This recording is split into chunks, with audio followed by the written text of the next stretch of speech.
Hello guys and welcome to my new video, and I'm super excited to be doing a video that's looking into Shadowlands. We got some new preview of some of the crazy new abilities that will be coming in Shadowlands. Of course, a lot of the abilities are still in progress. A lot of the classes might not have multiple abilities available, but basically with this video we got preview into Covenants, and Covenants are going to give you two abilities depending on what class you're playing. Basically, you're gonna have a signature ability, and then you're going to have a class, and I said it, class specific, not spec specific, which basically means that hybrid specs like Druids, hybrid specs like Shamans are going to get ability that is going to be something like you can use this on an enemy to deal damage, or you can use this on an ally to heal them.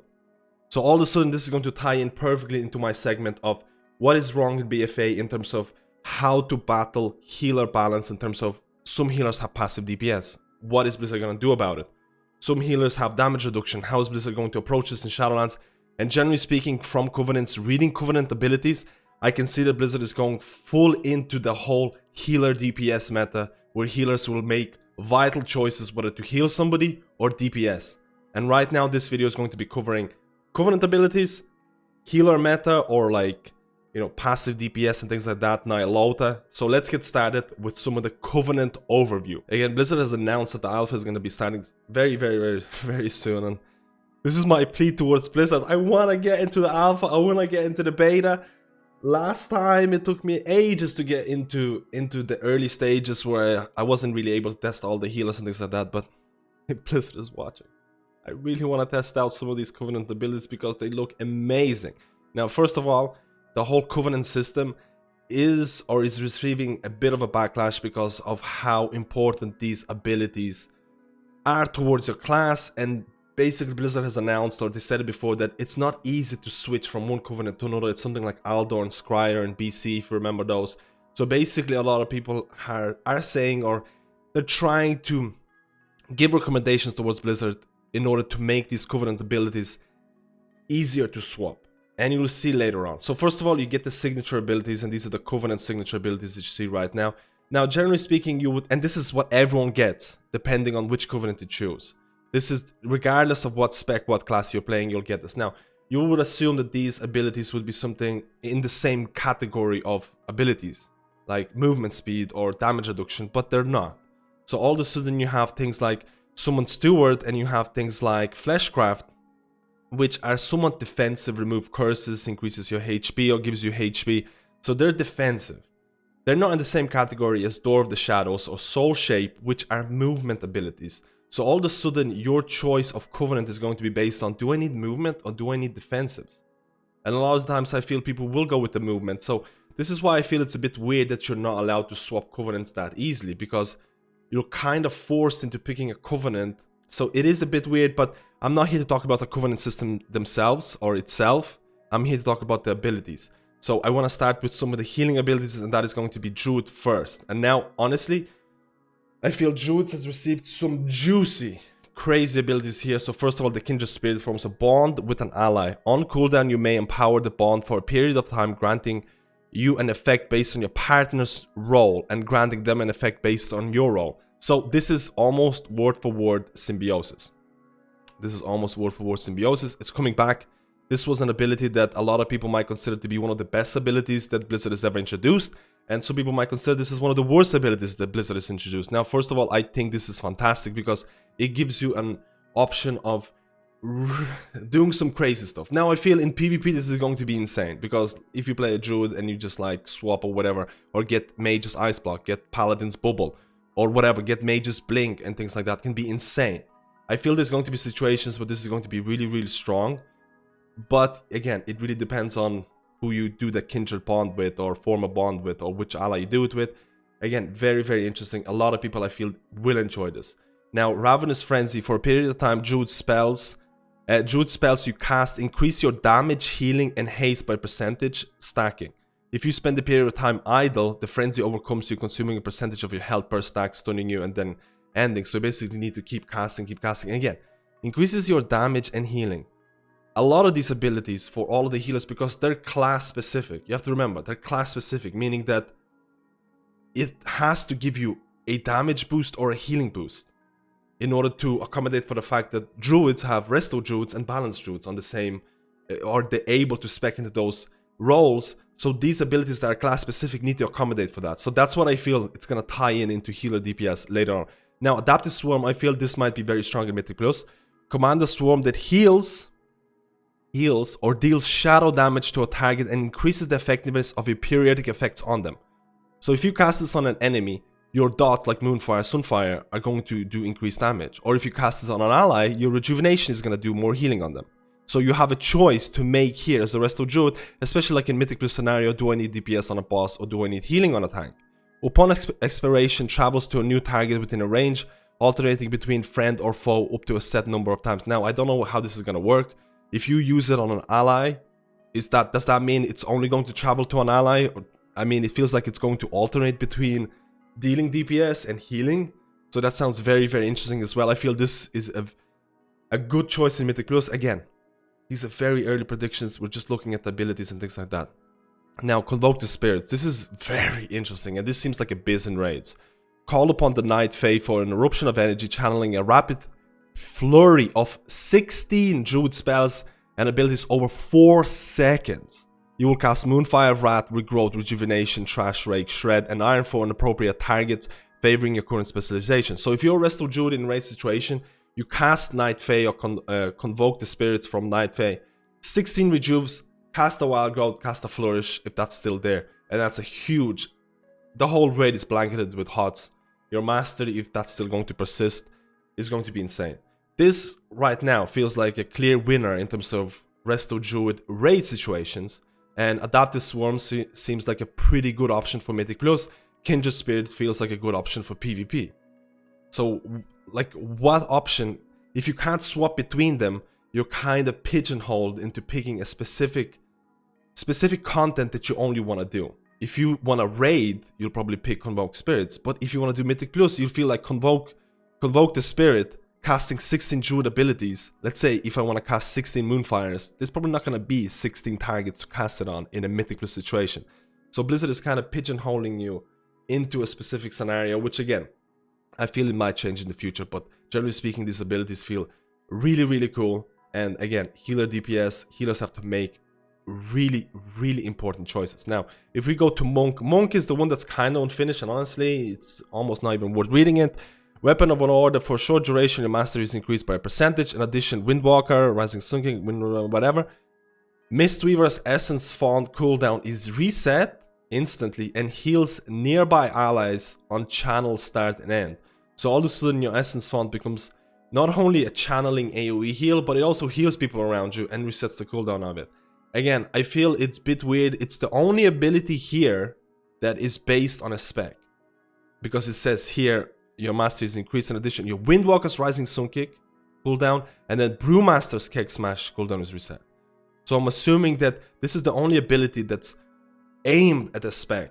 So you can't do damage if you pick this as a Mistweaver Monk, because it's only going to affect your Essence Font, which is very interesting because all of the other healers got a lot more leeway in terms of what they want to achieve.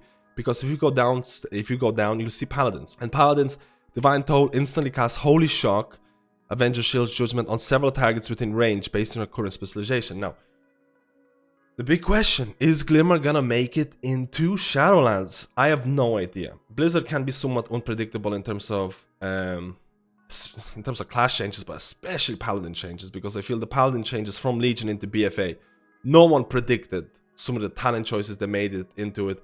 At the same time, a lot of people will say that Holy Paladin was saved by Glimmer, which was an unintentional move by Blizzard. We don't know whether they intended Glimmer to be a whole new spec, but either way, I feel Glimmer will make some sort of comeback in Shadowlands in terms of maybe talents, in terms of maybe mastery. And this feels like casting Holy Shock on multiple targets, and maybe they apply Glimmer as well. Feels like a really, really strong talent to pick.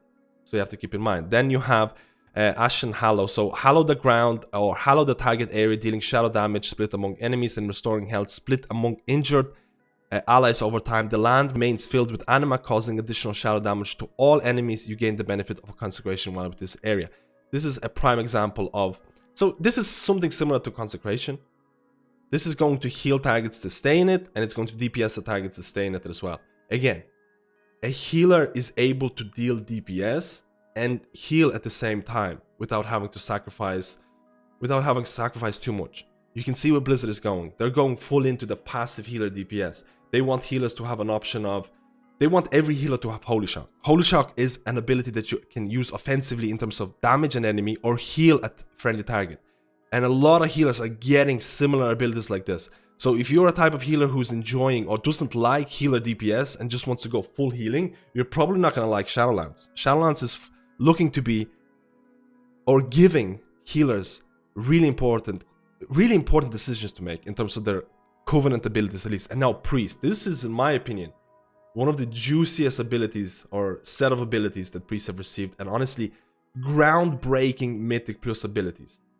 So, Boon of the Ascended, gain the Boon of the Ascended, granting you access to Ascended Nova and Ascended Blast, increasing your movement speed. Both abilities damage your enemies, heal your allies, and build power that will erupt in a powerful explosion of damage and healing at the end of the Boon of Ascended duration. So you get abilities that I'm assuming is going to be something like a Holy Nova, and this is going to be, I don't know, something like a Mage Blast or something like that. That you can heal targets or damage targets. Again, a lot of... You can see where I'm going with this. Mind Game, this is the ability that is groundbreaking in my opinion. Assault an enemy's mind, dealing shadow damage and briefly reversing their perception of reality. For a period of time, the next damage the enemy deals will heal their target. And the next healing that they will do will damage their target. So basically, if I'm reading this right, if I'm not being stupid, you can change boss's abilities. Instead of a boss dealing damage, it will heal the target.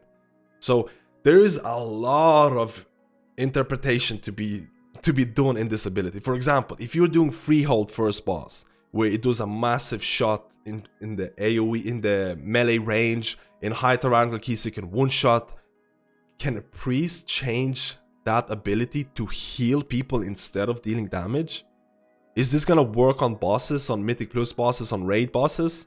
Because that is insane. What is the cooldown on this? Is there a cap on the amount of, on an ability damage that you can change into healing? If you can kind of understand what I said. And this is insane. This can possibly change how Mythic Plus is going to be done, because all of a sudden one-shot abilities or abilities that are really hard to deal with are going to help the party and heal them instead. Which is kind of crazy, and honestly, this is one of the most interesting abilities that I've seen, which possibly, again, could make Priest be insanely strong in Mythic Plus if this is not nerfed too much. Then you have Unholy Nova, an explosion of dark energy, heals nearby allies and infects nearby enemies. So this is like Unholy Nova, again, maybe Holy Nova, that heals nearby friendly targets and also applies a dot on enemies and infects nearby enemies with Unholy Transfusion. Unholy Transfusion deals shadow damage over time, and then it has a negative effect. Enemies who damage this target receive healing. So basically this is like a huge, or at least it feels like it's a huge AoE that applies a shadow dot on everybody who gets hit by it. So it heals and also applies a dot, but at the same time the people that have this dot, the enemies that have this dot, if they damage people, they get healed. So there's a positive and negative effect if I'm reading this right. Again, very interesting. Again, goes into the whole healer DPS kind of mindset. Now we go to the last one, and that is Shaman. Shaman didn't get a whole lot of abilities. You can see there's 2 abilities work in progress.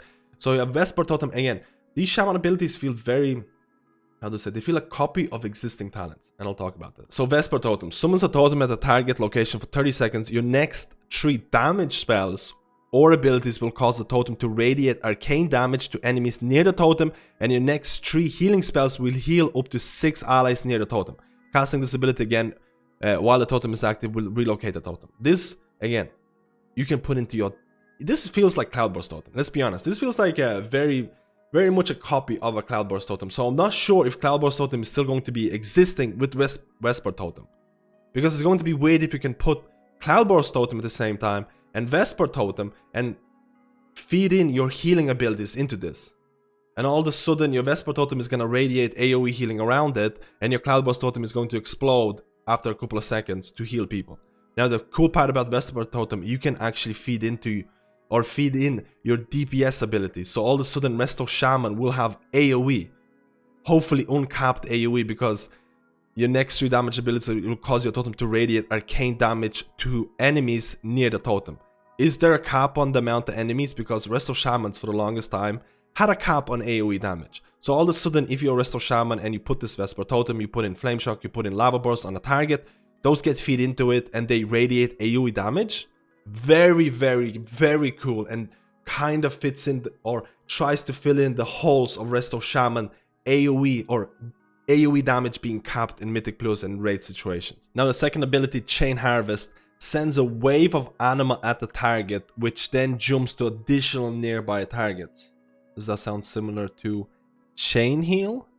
This sounds very similar to Chain Heal. I'm assuming send a wave of anima at the target is singular, because if it's plural then maybe it's more similar to Wellsprings. But I'm assuming this is basically a version of a Chain Heal that deals damage, because deals shadow damage to enemies and restores health to allies. For each target critical stroke, the cooldown of Chain Harvest is reduced. So the way I read it, it's a Chain Heal that you're able to deal damage if you need AoE. The way that it's gonna work, again, very unclear. If you end up healing a target with Chain Heal and that target is surrounded by enemies, is that gonna heal the target and then jump to enemy targets? Or is it just going to prioritize healing friendly targets, and when you use it on an enemy, it's gonna prioritize to deal damage? Again, kind of battling or introducing Resto Shamans with toolkit that's gonna give you AoE DPS when needed. What's gonna happen with this? If you pick it, you're gonna have 2 Chain Heals, or is it going to replace Chain Heal? Not 100% sure on that just yet. So you can see where I'm going with this. Blizzard is kind of approaching Shadowlands and passive healer DPS by introducing abilities where you have important choices to make, whether you're going to DPS or heal. This is the HPS charts for Nyaloto. You can see Holy Priest is topping the HPS charts, but at the same time, Holy Priest is nowhere near being the top wanted or desired healer for high-end mythic progression, because passive DPS classes like Holy Paladin, Discipline Priest, you can see here the DPS of healers, Discipline Priest, Holy Paladin, Mistweaver is coming up in there as well because Fist Weaving is really strong. They're kind of more desired because you can do passive DPS without sacrificing healing. Now, what's happening in Shadowlands is that they're bringing a lot of the abilities where you can make choices, or sometimes your choices are made for it. If you look, for example, the Druid ability, which was very interesting. Again, it depends how you're going to read it. Where Adaptive Swarm, upon expiration, travels to a new target within range, alternating between a friend and a foe. So it might even deal damage and deal healing, and you might not even be able to stop it. It might do it by itself. So Blizzard is going full into it. Blizzard is going full into it. Everyone's gonna have a Holy Shock type of ability where you can either use it to DPS or heal. Your choices are going to be made based on the situation you're in. If your tank needs healing, you're going to use the healing ability. If you need DPS, you're going to focus on DPS. And this is very, very interesting, because hopefully this is going to level some of the disadvantages of classes that can't do passive DPS. Again, not a lot of the abilities are passive DPS that increases healing, but there is abilities like the Symbiosis type of thing for Druids, which can be insanely strong in certain situations, or the Priest one where I mentioned, where you can corrupt the mind of an enemy and they're going to heal people instead of dealing damage. That is absolutely insane. They're not balanced in any shape or form, and I don't think Blizzard wants them to be balanced. I think Blizzard wants you to give you these fun abilities that are going to be really strong. Now, how are you going to swap from Covenant to Covenant is going to be very, very interesting, because I feel if you can't swap, you have to decide, do I want to push Mythic Plus or do I want to push Raids? Because a lot of the abilities might be really strong in Mythic Plus and not strong in Raid situations. And maybe there's going to be multi-boxing all of a sudden. People might level 4 Druids at the same time and they're going to pick every different Covenant ability for every different situation, which could be very, very weird. But I don't want this video to be too long. I wanted to provide an overview of what's happening in Shadowlands in terms of abilities, and I feel the abilities are fantastic. They're not balanced, but I don't want abilities to be balanced. I want certain classes to be situationally strong. I don't want every single healer to have the same abilities. Don't get me wrong, there needs to be some sort of balance happening. I wish the Covenant abilities could be swapped a lot easier, but I'm excited. I'm excited for some of the abilities because they sound absolutely fantastic, and I'm excited about healer DPS. I want to hear your opinion about this. This is very, very important. I really want to read your comments about this. Blizzard is going full into the whole making choices when to heal and when to DPS. So all of a sudden, if you're a healer in Shadowlands, you'll probably be asked, you know, your DPS will have to be pretty high because a lot of times you might not be healing, you should be DPSing. Is that something you're excited about? Do you think Blizzard should have went this way? Because previously they had options of maybe removing DPS from healers, or maybe limiting the passive DPS, or healers that provide passive DPS while healing, their healing should be reduced. But it feels like Blizzard is going full into let everybody have abilities that can DPS and heal and see where we can go from here. Guys, I'm super excited about this video. I'm super excited about the prospect of Shadowlands, prospect of Shadowlands Alpha. Let me know how you feel about this. Let me know how you feel about healer DPS specifically, because I feel this is a good indication of where Blizzard is going. And I'll see you in my next video.